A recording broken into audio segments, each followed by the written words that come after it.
চাই না কোনো আলোচনা, সনদ কিংবা তকমা। পুকুরে সামান্য ঢিলও ছড়ায় বটে ঢেউ। সবাই তো খুব চালাক চতুর, আমি আহাম্মক মা। আমি যখন ডুবে যাব, টের পাবে না কেউ।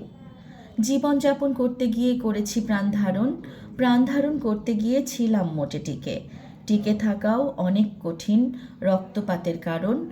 রক্ত সেদে আর্দ্র হলাম পুরনো আঙ্গিকে। কিন্তু তত পুরনো নই প্রত্ন বলা যাবে। ঘষে মেজে জাদু ঘরে রাখতে পারো তুলে। পুরনো ঘা বুকে নিয়ে তাহলে কিভাবে আমি অভিনব হব আমাকে বাঘে ছুলে?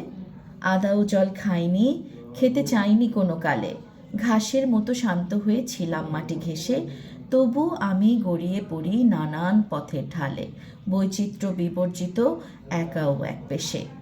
গড়িয়ে পড়ি ছড়িয়ে পড়ি যেন পথের ধুলো। আমাকে তাই মারিয়ে যায় ব্যস্ত সমস্তরা। জন্ম থেকে কানে তুলো কিংবা পিঠে কুলো। সৃষ্টিলগ্ন থেকেই তো বীরভোগ্যা বসুন্ধরা।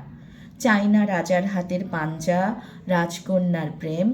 অমরতার জন্য বিশাল সোনার মূর্তি পথে। তুমিও না হয় ভুলে যেও আমিও ছিলাম।